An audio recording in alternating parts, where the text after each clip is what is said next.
right. Thank you, everybody, for joining us again. It is I, Nick Pennsylvania, here as ever with my good friend, Brendan Bond. And excited, we have our friend Brian back with us. Of course, you may recall Brian from his Tale of the Thunderbird. You may recall our conversations about Bigfoot with Brian, as well as some other episodes he's been on to have a chat with us. And this is another one of Brian's personal stories. I've heard the Cliff Notes version. It's pretty wild. If I had heard it third hand, I might not take it as seriously, the implications of some of it, which I do because, again, I've known Brian for a good while. And, well, I'm not going to say much more. I'm really eager, Brendan, to hear how you're going to respond to some of these things. But with that, anything you want to say before we just give it over to Brian? No, I'm just excited to be hearing this story. And as always, we're really happy to have Brian back on here with us. All right. Well, Brian, go right ahead then. Well, thank you, Nick and Brendan. This is a story that goes as far back as 2003. Actually, the events happened near Halloween of 2003. And I'm going to be very careful in disguising some of the identities and things associated with this, because there is a tragic nature to this particular story. It's one I've had to live with for a long time. And I think for many years, I just said to myself, I'm going to just live with this and work through some of the stress factors related to it because of some very difficult events that I had to witness that correspond with the paranormal part of this.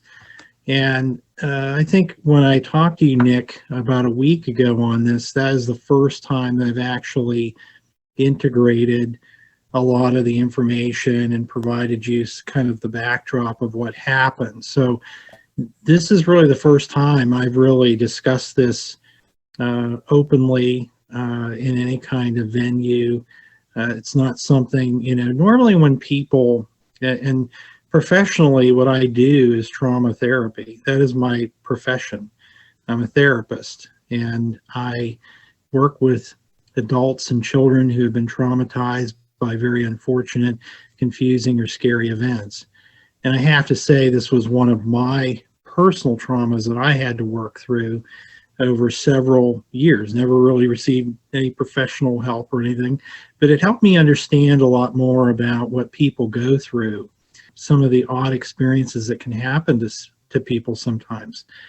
With that being said, the event started, it was on a very warm fall evening. It was a Friday. I think it was the Friday before, I think Halloween in 2003 fell on a Saturday, or it was like 2 days from Halloween. It was right around Halloween. And so it was a very warm fall day. I had made a stop. I actually work in the Butler, Pennsylvania area, and was heading to where I was living in Mercer County. And so I was heading home, and it was probably, I'm thinking about 7 o'clock or so by the time I came upon the event. But prior to that, I had actually made a stop in Grove City and was heading home. But by that point, it was very dark. It was a Friday evening, and I was on Interstate 79 heading north to Mercer County, actually to the Greenville exit. I'll give that much information. That's very important because that's where the event occurred. So if any of our listeners are familiar with I-79 in Mercer County, northern Mercer County, there's an exit called the Greenville Sandy Lake exit. And at that time, that's where I was living. I was near to that exit. I was within probably 2 or 3 miles of that exit, and I come upon a very major disturbance. There was fire trucks, ambulances, lights, police, state police.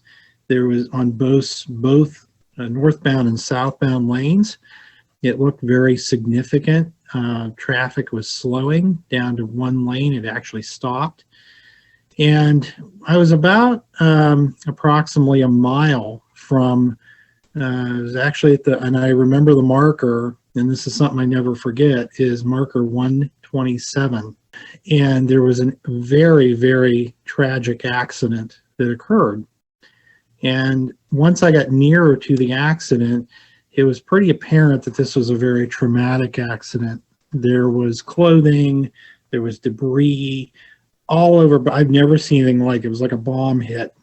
And still didn't know what was going on, but as I inched closer, it became apparent that there was a very tragic car accident. The car accident involved an SUV. It was over the culvert or over the bank of northbound I-79, about a mile from the mile and a half from the exit. And unfortunately, it was very hard not to see, I saw a body of a woman who was laying on the side of the road. So right on the side of the berm. I was on northbound lane, but I was in the other lane, so it wasn't very far. It was impossible not to see. Typically, those situations are covered up by fire trucks or ambulances. They tend to canvass the area so that onlookers can't really see. I don't know why, but it was not covered. I do recall a man who I believe was the coroner, it was not an emergency responder. It was a coroner. Because I recognize the person. He's a local person that I know. He's a funeral director who was leaning over the body, and the body was motionless. It was a woman, and was not moving or anything. And it was a very unfortunate sight to see. It was very traumatic to see that. And I kept going, went home, and just had to kind of process this. And I remember it, like any kind of traumatic events, and I know this is a paranormal show, but this was traumatic. Any kind of trauma memories that you have, you can recount the minute details of everything that occurred. And I remember that there was a life flight that was coming from Greenville that passes over, and it was heading towards the location, and it went over my house. And then all at once it turned around. So at that point, I pretty much put two and two together that this person had expired, did not survive, and it was likely a very tragic accident. So, yes. Just a quick question, Brian, because you talked about going home and processing this a bit. At that time, were you living by yourself, or did you have people in your home? No, at that time I was not married. I was single. I was living by myself. I owned my own home. And actually, it was interesting because my parents were they were on vacation. They were out of town. So I had the job of going. I had to check in on their house first. They only lived like 4 miles from me. And they wanted me to check the house, make sure everything was okay, make sure the water tank hadn't bust open or anything. And so I stopped off at their house and spent maybe a half hour, but I had a really, really foreboding feeling, and it had nothing to do with me being alone or nothing with me actually being at my parents' house, because it's a place I grew up in, knew it well, no big deal. But what I had just witnessed was obviously causing some acute stress, what I would call acute stress, because people that witness very traumatic events will sometimes their mind is having a lot of reactions to those things. And I think for me, being a professional, being a person who's worked in crisis services for many years, I've been in mental health crisis services, I've done all kinds of, not so fun things, that was still very unexpected and traumatic. And so I went, did my visit, took care of that, still had a foreboding feeling, went to my house, which was about 4 miles away, and just tried to integrate what I just saw. So nothing else happened unusually at that period other than the fact that you had witnessed something very bad. Let me fast forward to the next day. This is where it starts to get more paranormal, more out of the ordinary.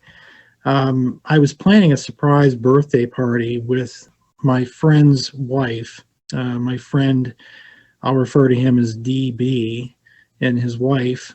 His wife was having a party for him. I don't know. I think it was could have been 25th. Yeah, I don't know how long ago it was. I can't do the math at this point, but it was a long time ago. She and I were corresponding, getting things set up, and he lived in an adjacent community.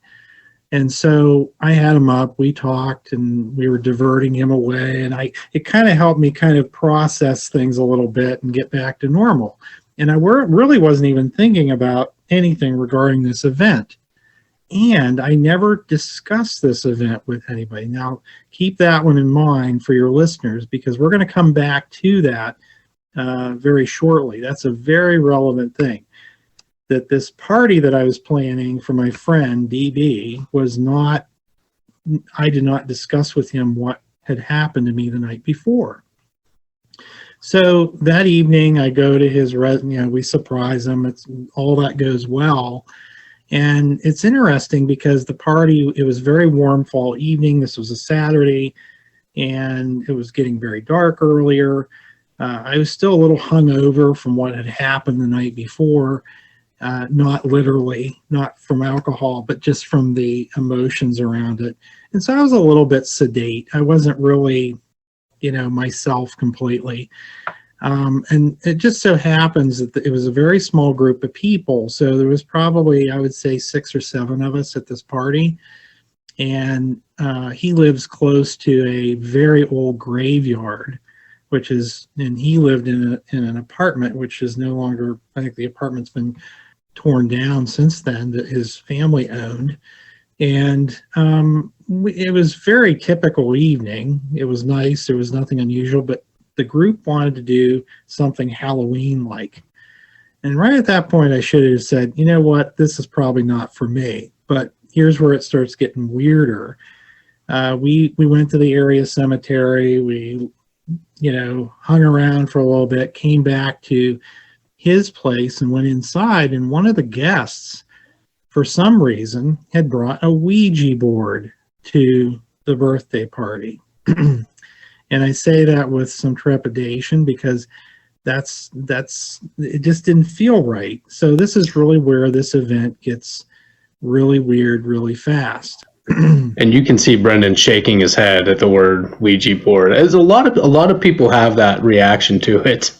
Yeah, this is going downhill. I'm curious to see where this goes. So this guest that was at this party for my friend was a friend of his, but I had never known this person before. I just met her, and she knew several of the other guests at the party.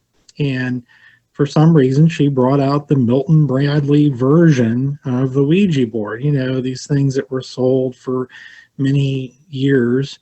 I never owned one. I was never permitted to have any such thing.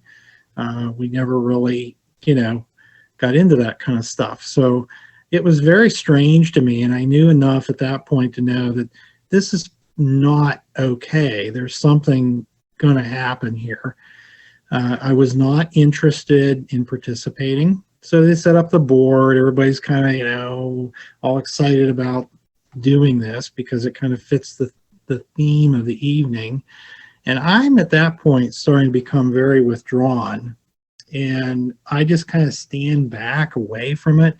I make it very clearly known I'm not really interested. I'll sit back and watch and entertain this thing, but I'm not going to really participate. And I'm going to go back to what I just said a moment ago. No one at that party had known what I had went through the previous evening. Nobody at that party had ever been told anything about an accident, had ever been told that I had seen anything. And so I had kept that completely secret. All at once, this Ouija board starts coming alive. And I'm thinking, this is just, this is kind of hokey. There's nothing to this. This is ridiculous. They're just being dramatic about things. And all at once, this pointer is just moving violently in my direction on the board, literally shifting and moving at me. And, the other people, the other guests who I knew, they says, "Hey, Brian, it wants to talk to you. You need to join the circle." I'm like, no, I don't think I really need to join the circle. I don't really want to do that. That does not interest me. It's not my thing. And it just, that thing kept, and they said, really, we're not doing this. It's doing it. And I says, oh yeah, right. Okay. So I humor them and I come into the circle. The pointer, whatever they call it, I know YouTube. The planchette. Yes. It starts calming down. As soon as I touch it, it starts calming down, and it starts going around and taking it in different directions. And lo and behold, it starts spelling things out that become very disconcerting to me. Keeping in mind, I've never told anybody in that room about what I had observed. I didn't even know who the person was that had become deceased the night before. I did not know really any other details of the circumstance. It starts spelling out, had a bad accident near Route 358, which is the Greenville exit of 79. I was on I-79, hit a deer really hard, and was killed. And this was close to it named where it was and everything. I think it even named the mile marker and everything. All this detail. And my friends were like, what is this, Brian? And I still did not want to admit what it was. I'm like, I am not going to acknowledge. And it said, please tell and it gave its name. It said, and I'm not going to say the exact name out of respect for the family, but it gave a female name. It would be a woman's name, and it actually starts spelling out what I had observed. You were in your car. You observed me lying on the ground. I was dead. There was like this hush in the room, as you might imagine. And one of the guests is a professional nurse, and she and I had worked together previously. We knew each other a long time. She says, Brian, what is this? What is it doing? What is this? And I just said, oh, I don't really know. I just kind of sort of lied a little bit about it because I felt it was this was very uncomfortable for me. And all at once, I started feeling the energy going out of my neck and my back. It felt like something had electrically attached itself to my spinal column. And it's like your foot's asleep, but it's just all these electrical impulses. It just felt like it was sapping the energy out of me. This thing wanted to tell her husband that she misses him and that she loves him. So talk about the vulnerable position that I felt in that situation. And I've never really told this story because most people would probably think, this is bizarre, Brian. This is really not, you're just making this up. It's too good to be true, or, all this was just coincidence. It was not coincidence. Nobody in that room knew what had happened to me. So I excused myself. I said, it's getting late. I'm going home. I felt drained. I felt completely like something had sapped its energies out of me. And I go to bed. I'm at home again. I was a little rattled again. Wake up the next morning, and I get the Sharon Herald, which is, at that time I was getting the Sharon Herald. This is pre-internet news time here. So if you were someone, you got the Sharon Herald. And I just so happened, I thought, I'm going to look and see if there was a report on that accident. And lo and behold, it was on the front page paper of the paper. And then it gave specific details on where the accident was, what the name of the person was, and the name of the person that it gave in the paper was the exact same female name that was spelled out on the Ouija board. And at that point, I think I just put the paper away, didn't even want to look at it, because I'm thinking, what happened to me? What happened to me? We know on one hand, something traumatic, I witnessed a traumatic event, which is very rational. You see what it is. It makes, why it happened.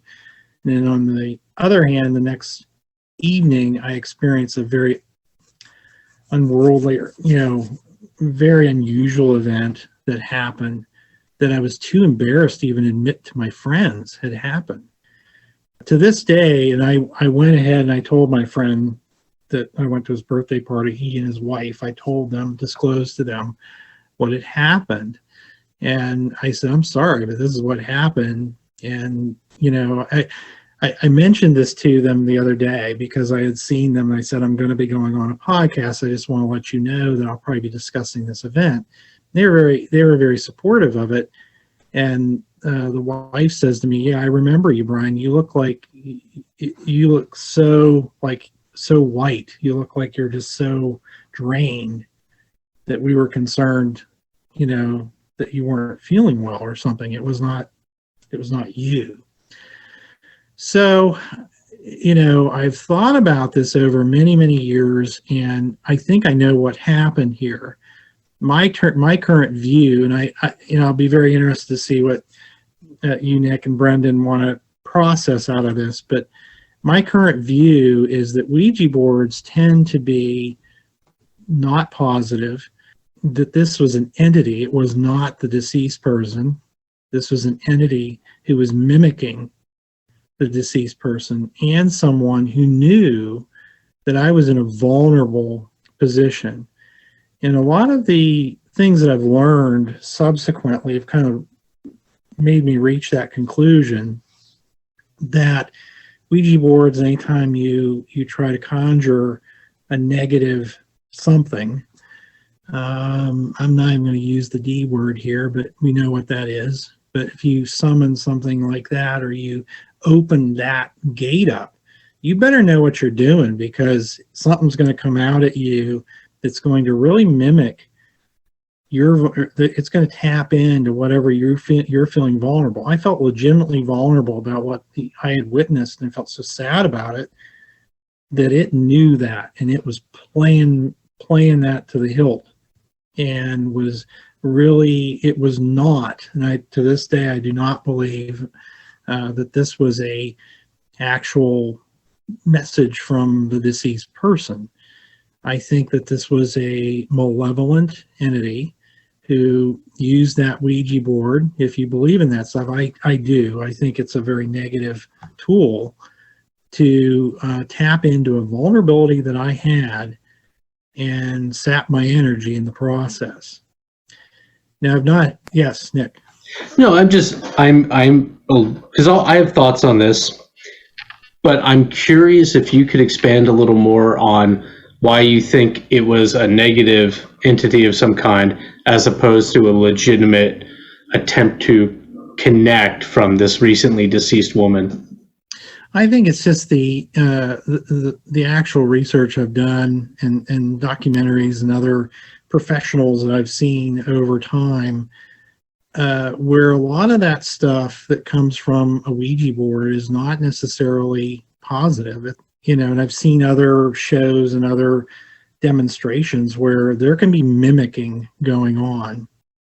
I've even listened to priests talk about these things, where they're, priests that are involved and understand exorcism and those types of things, that this stuff is not, it's not positive, that entities can mimic or try to take advantage to get to you. I've even, I've seen, and you could say, well, shows aren't really, well, I think there is some legitimacy to some of this. I think just on the basis of some of the points of view of people in the clergy, these things are not positive tools. Now, others may have different views. That's kind of my view. I just think, how would that thing really know that I had seen what I saw? And why was it so? I mean, it could have been, but I guess it's just a viewpoint and an opinion at this point. Yeah, I was just curious about your thoughts on that specifically, because you've clearly been thinking about it for a long while.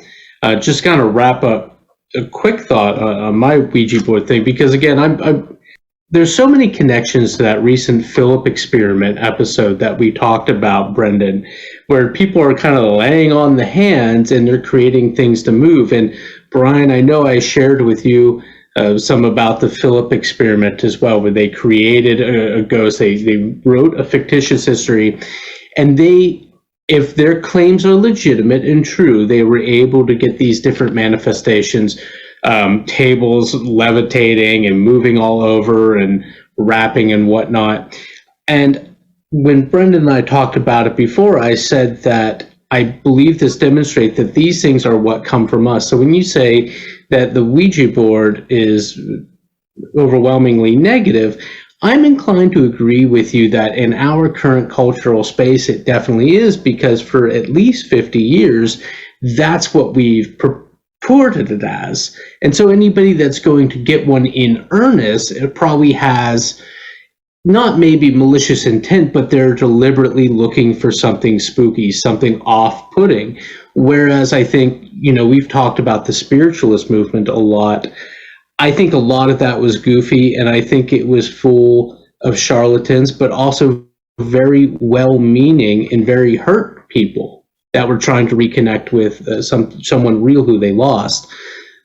And I think for a lot of people in that era, the Ouija board was seen as a positive spiritualist tool in a way. And so if there's something real to the Philip experiment, I think the intent that you go in with, and that's something you talk about too a lot, Brendan, the intent that you go in with will definitely yield fruit of one way or another. But I definitely think the way we look at it now and the trappings we put it on, the people that are earnestly going to it are looking for something somewhat malevolent. Those are my thoughts just on the Ouija, but I don't know if you had anything else you wanted to add about this story. I know Brendan's got a bunch of notes over there.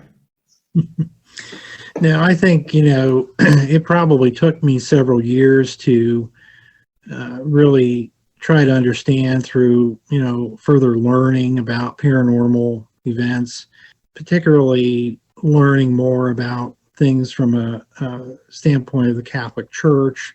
Although I'm not, full disclosure, I'm not Catholic, but I am familiar with Catholic Church and some of the dealings. And I think it's not just Catholic Church. I think other ministers and other denominations have had involvements. I think when you bring something that can be used as a tool to open up the spiritual world, you have to be kind of careful what you're doing. And you should not really go into it in a irresponsible way. I think that the people that were there were just trying to have fun, and they were trying to do something interesting that would enjoy being together. And as I've said in other podcasts on this podcast, there's a sensitivity that I have to things, and I've talked about it in a couple of the other previous podcasts, that other people don't. And I know I said this to Nick. I said, why does this happen to me as opposed to other people? And I know that there are people and it could have just been my own level of sensitivity. And maybe it wasn't a satanic or demonic influence. I mean, maybe I'm projecting a little bit there, but at the very least, it was something that was coming to me that was not something I was desiring at that point. And it did feed on a vulnerability that I was having at that moment in my life. Okay, so I have lots of thoughts and questions. First off, I think that's a wild story, and thank you for sharing it because you're right. I mean, it involves two traumatic events, and I don't think talking about that stuff is always easy. So first off, thank you for sharing that. I think it's interesting that you had the interpretation of the situation that you did, and like Nick kind of mentioned, that especially when people use Ouija boards in the last 50, 60 years, culturally we're kind of trained to think that it has a negative connotation to it.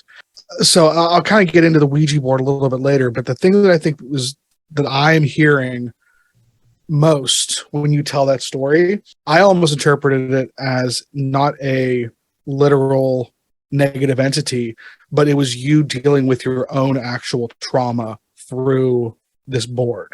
The negative spirit, the trickster element, wasn't an outward force. It was something that was inside of you.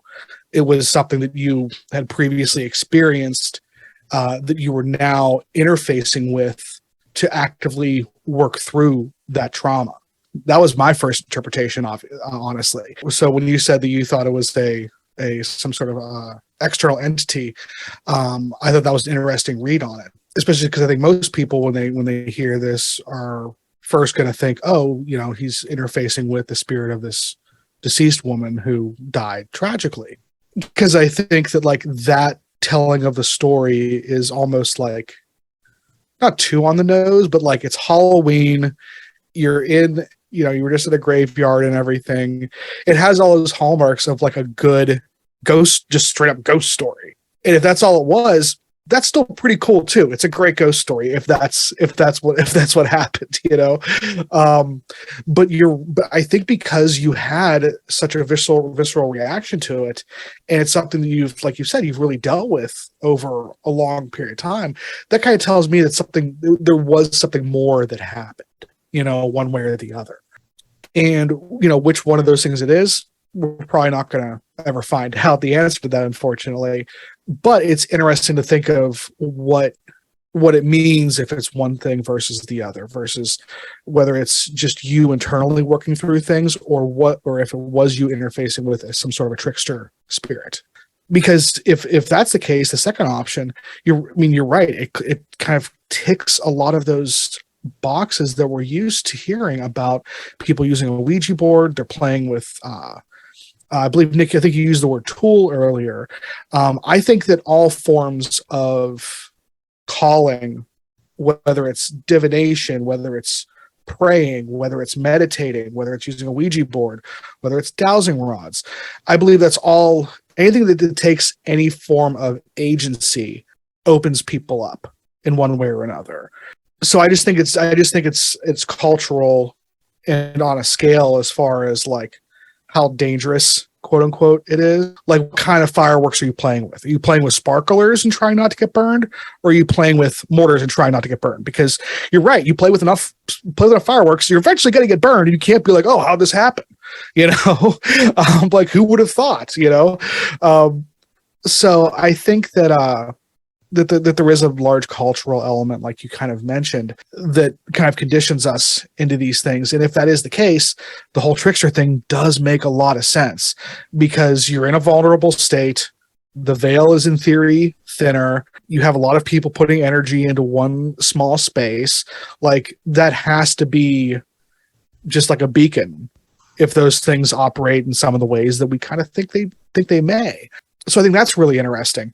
You're right that you have to be careful what you're doing, because, people say, I've heard weird stories about people that even say that they're atheists meditating and like doing yoga and stuff like that, and having these really weird kind of like astral experiences that they weren't looking for or weren't ready for or prepared for. Whether they're dealing with themselves internally or external entities, like you mentioned, it's hard to tell, because it is so outside of our normal realm of how we deal with things. And this is coming from someone like you, who is experienced in talking through and diagnosing trauma, and also someone who's interested in the paranormal, and someone who, like you said, is kind of on the more sensitive side of the scale. So I think that like that might make you a target in those instances. If there is a trickster element, it might see you in that group and go, "Oh, that's the one I want to mess. That's the one I want to mess with." Man, it's just, there's so much to unpack with this thing. I know I just kind of spewed a lot of my thoughts and notes out there. I have other thoughts, but before I go on, what do you guys think about some of those things I just mentioned? I mean, I'll jump in just because I've been suspiciously quiet for most of this time.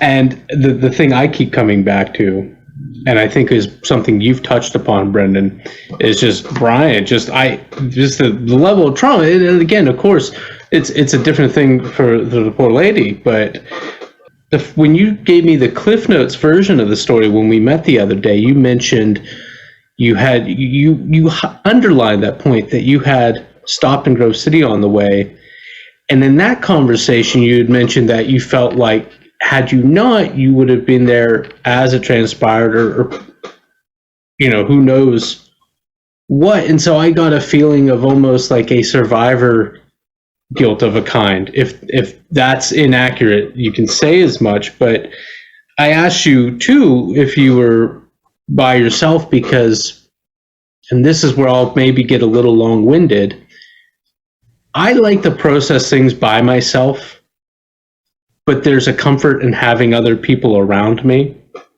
Like, we've talked a lot about attachment needs and whatnot, and I don't think I'm a person that needs a lot of one-on-one attention, but there's a comfort in being around people. I'm very much comfortable being by myself, but when I was scared, that wasn't always the case. When I was uncomfortable for years, I remember even being a teenager and living in the apartment, Brendan, where Greg found the body. That's a whole other story. And I would be alone, but people had just left, and I would run out and I would stand in the driveway until you or Greg or Mike got back, because I just would get spooked like that. And it reminds me of James Hillman, a kind of radical psychoanalyst, talked about, he used a matador as an example of this famous matador, brave, daring, bold, had been clinging to his mother's skirt hem as a child.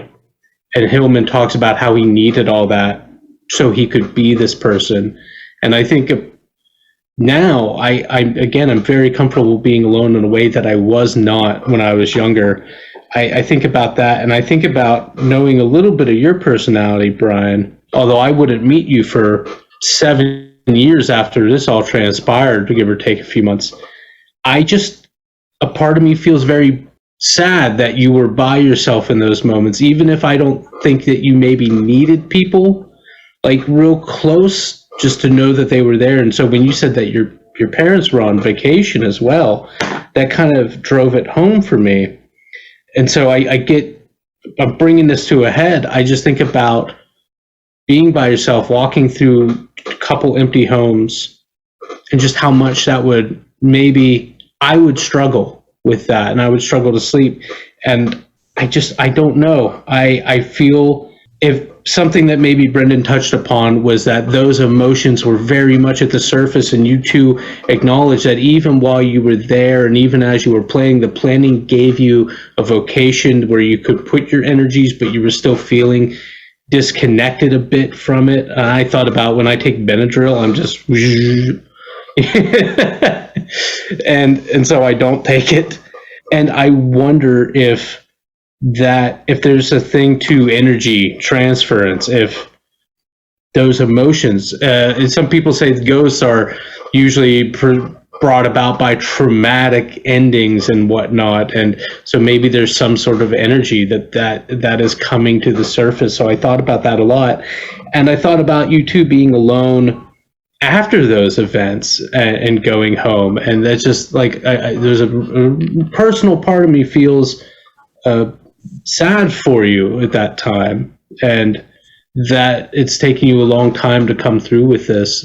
The comedian Patrice O'Neill said something I think is accurate, at least for me, and I think it's accurate for many other people too. He was talking about relationships, but I'm talking about just general relationships. He says, we men, he was referring to, but he said, we like to be by ourselves, but we don't like to be alone. I feel like in that time, and maybe this is me projecting, I feel like you were more alone. I don't know. What do you say to that, Brian? I don't know what your feelings are. Yeah, I think that the worst part of that was after seeing the event, and my routine was to go to my parents' house and just check it out. That would be a routine thing, not a big deal. But I will have to tell you that I went through my parents' home And I've spent, I spent decades living there. And I'll tell you what, I felt very isolated, and I had a foreboding feeling because I went down to the basement, and the basement's not really scary or anything, but I went down there to check, make sure everything was working okay. There wasn't anything leaking or whatever. And I'm like saying to myself, I got to get out of here. I got to get out of here.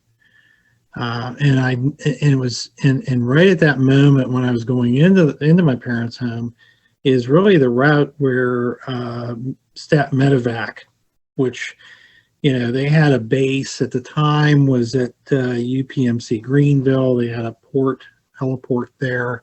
I think it's now in Franklin. I think they moved it for the northern tier, but they used to go right over their place all the time. And so by the time I reached their house, that thing was going over. And then within like less than a minute, it was coming back. So that was kind of that was the experience I was having as I was going, and me being intuitive and knowing, okay, that's probably indicated that woman did not survive even through that. And so I'm going into my parents' home, and there's nobody else there. They're on vacation. They were in St. Louis, I think, at the time. And you're right, Nick. I think I felt very alone at that point, had been traumatized by something that my mind was starting to, it was just a very tragic witnessing of a traumatic death. And that's something that I've fortunately never had to do, but it was something that, and I was probably at that time, I was about 29 years of age. I was pretty young, but yet I was on my own, of course. And I did not want to go into my parents' house. I felt like there was something really not okay. And that's really weird, because that place has always been okay. And I've been there by myself, a million years. And I'm like, okay, I need to do my tour, and then I'm out of here. And that's what I did. I did it very quickly. I was out of there. I went back up to my house, which is about 4 miles away, and just tried to, piece together what I just saw. Now, Brendan, you had mentioned before, I think you nailed it, actually. And I'm glad that you have a different perspective, because, I guess I have some biases to think that those Ouija boards are very negative things. They're bad. They're, you don't get near them, that kind of thing. You don't have them in your house. So I'm probably, and I've probably watched and learned enough things to kind of conceptualize this as, okay, this was a negative entity making me, really playing off my vulnerability. But the thing you said in the beginning is quite possibly what really happened here. And that was this tool. I was playing out my psychological trauma at that point in time, had not had an opportunity to share it. One of the things we know is, as a trauma therapist, and one of the things that I teach the people I work with, is when you're in a traumatic situation, those who can get to safety really quickly are the ones who can heal through the trauma much more efficiently or effectively. Those people who cannot get out of, or in this case, as Nick said, I was very isolated, didn't have anybody around me, you're kind of destined to keep, struggling with it for a while until you can actually feel safe. So I didn't really feel safe at that point. And then being in that situation with that Ouija board, I knew this wasn't good. And so automatically my mind was resisting this. And, I guess, the word that came to my mind was, is this a poltergeist type situation? If we look into that, where the person's psychological trauma plays off on whatever's around them. And I don't know, I'm not putting it the same way you did, Brendan, but you're processing it through inanimate objects, you're processing it through other experiences in your surroundings. And it really isn't the board, it's your energy that's playing out with other things. And that's quite possible. Yeah, I think that's I like how you put it with the poltergeist activities. That's kind of that is, I guess, like the mechanism that we've prescribed to this kind of thing, when the energy and the activity is coming from us through some sort of like PK mechanism that we just don't understand, like it's just as mysterious as anything else. There was a few things there you said that I really, really liked. And one of the things about the Ouija board you said about how you're kind of culturally conditioned kind of reminds me of how people view other items from a cultural standpoint. There are certain things people are taught from a young age are dangerous. It's like, this thing is dangerous, whether it's a firework, a table saw, a bird gun, a car, whatever. You're just taught from a young age, like, hey, like, that's dangerous. So even once you have a healthy respect for it and understand it a little bit more, that's still on the back of your head. That's the first thing I'm ascribing to this thing, is it's dangerous. That is something a lot of folks deal with any of these kind of tools that we're talking about. And the thing you mentioned that Nick originally brought up about whenever you got back to your parents' house, I really felt that when you said that, because to use a film term, I think that whenever we're close to trauma, there is like I said, use a film term, a suspension of disbelief, which is where normally we have that when we're dealing with reality, when we're reading a book, watching a film. There are certain things we just don't let ourselves be bothered with, because it doesn't help the story and it just kind of bogs you down. And we do that in real life too, don't we? Like we know that there's awful things happening sometimes, and we just say, okay, it's not productive, helpful in any way for me to dwell on these things. What's the Schopenhauer quote, that why cry for the end of life when the whole of it commands tears? Exactly. Yeah. Like, yeah, exactly. And I think like morally, like there are awful things happening all around us. We can't spend all our time thinking about it because we would just go mad. But whenever you have an event like you had, Brian, I think, you're right that you go home to a literal empty house. That's a pretty stark contrast to what that woman is not going to be able to do, or what her home probably sounds like right now. And that makes you, I think, even like Nick said, even in a more vulnerable state as a result. And again, I think all these little things we're talking about maybe wouldn't be that huge of a deal on their own, but you stack them all up and then put you in front of a Ouija board, and it's like, well, what else would have happened? Like what you expect kind of thing. And I don't say that in like a oh, it's your fault kind of way, obviously, but it's like I would have been more surprised if there hadn't been any activity or anything crazy that happened, because you were probably so primed for it. And another thing you said that kind of hit home when you were mentioning about the helicopters. I live in southern Butler County, right near a large hospital that has the Life Flight crew. It's one of those things where I learned at a very young age, when you hear that helicopter, it's not cool. Like, helicopters aren't fun. When you hear I was going to say, and unfortunately, Brendan lives on a very dangerous, infamous turn. Yeah. And you told me that from a young age you were watching Serial while medvac were landing in your front yard effectively. Exactly. So. Yeah. It's just it's when you hear Life Flight, you just say, it's just like when you hear sirens. You don't think, oh, cool. You think like, oh, I hope whoever that's for is okay.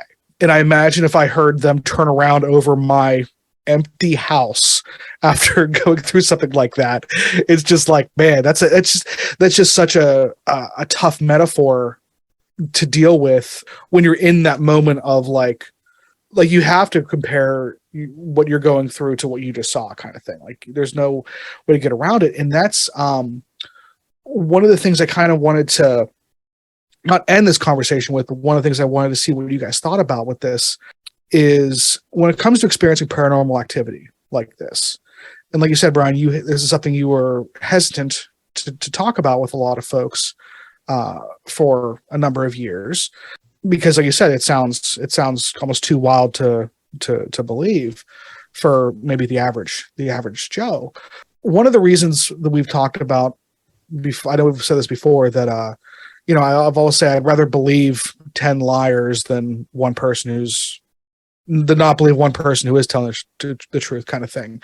And people, I think, a lot of times say like, oh, like people are making up stories or they're exaggerating them. They must be mistaken kind of thing when it comes to people who have experienced paranormal activity like you've mentioned. And something that is this close to a tragic event that is, like you said, that is kind of hard to talk about. It just reiterates to me, I'm like, I always think like, what in the world is the benefit to making up these stories if that's something that people are worried about when it comes to like dealing with Ouija boards or dealing with, like whatever. That's just something I always think about when I hear stories as poignant as yours, Brian. Well, and I opened up too by making it very clear that if I had heard this as a third-hand story, if I had read it in a book, I would be much more skeptical about it. But knowing Brian, his personality, and just how long I've known you and our conversations that we have, I have no doubt in what happened. I have no doubt in what happened. But in this conversation too, and since we talked about it the first time last week, I think a lot about trauma's role in all of this. Not just you personally, but just in all of these experiences. I think it's a lot of times when people are feeling vulnerable or when people are processing trauma of some level. And so where do the scales between trauma and paranormal lay? And it could be an even footing for all I know. But I am curious, just because you sat with this and dwelled on it a long while, how do you feel about the whole initial experience now? Well, I think at this point, I have worked to come to terms with it. I have done I never went into therapy or anything about this. I mean, I think looking back and what I know now as a more trained person who works with trauma day in and day out, who's actually credentialed in trauma services. Yeah, I look at this now where if I would not have went to an empty house and instead my parents, and at that time I usually would stop by and visit them after work. That's what I was doing. I wasn't married. I lived on my own, but I'd usually stop off for an hour or two. If that would have been the case, this may not have happened the way it manifested, because my mother was a trauma nurse. That's what she did for a living. She worked in ICU environments. She worked in emergency departments. She saw this kind of stuff. I know if I would have talked to her and she would have been available to me, I probably wouldn't have had this experience at all. Because what we know about people and trauma is that when you can go to a safe space or you're able to quickly process in a safe environment where somebody who can really understand it, then the effects of it are not going to be as long lasting. There isn't a time that goes by that I don't go up interstate, and I go up Interstate 79 at least once a week. I go by mile marker 127, and it always comes back. And it always comes back. I continue, not that I don't have PTSD or anything like that. It's just that reminder comes back, and I've had to make peace with it. And I think that was really the question: is where are you at with it now? I think knowing what I know now, if I would have been able not to be alone that night, I would have been fine. With that being said, it's been a much harder road. And, back to something else Nick said, I have nothing to really gain. This story is something I have kept to myself for a good long time. That's where we're at. Hey, Brian, just because, as Brendan kind of sent me a message that, that's a really good place to end on. Maybe we should do just a PSA sort of thing. If someone else experiences something like this, other than connecting with somebody, what would you recommend that somebody do? Well, I think if somebody has been traumatized and they're in crisis, they should probably call the local crisis service, and I'm a resident of Butler County, so we utilize the Community Center for Community Resources, which is, I don't have the number right off offhand, but usually people can call 911 and connect with that crisis counselor. And that's for any life-threatening or whatever traumatizing circumstances. But if it's just an average, it's not a thing where this was more secondary trauma. If you're involved in a secondary trauma where you're not really directly involved in what happened, but you witnessed it, you should probably sit down with somebody who you feel safe with and who you can immediately, whether that's a spouse or whether that's your partner or your roommate or whoever you trust, to just say, here's what happened to me. And I'm trying to get my head wrapped around it, and I'm not sure what to do. You're going to be much better off. Those who we look at one of the major traumas of our century was 9/11, and I have learned that those who actually were able to run from the buildings didn't have the kind of traumatic residue as those who were in the midst of it and who witnessed several things and could not get away from trauma. When you're able to get away from trauma, seek safety, go someplace that's a sanctuary for safety, then you're going to be a lot better off. And that's what I tell my patients as well. And that's kind of the name of the game in managing these situations.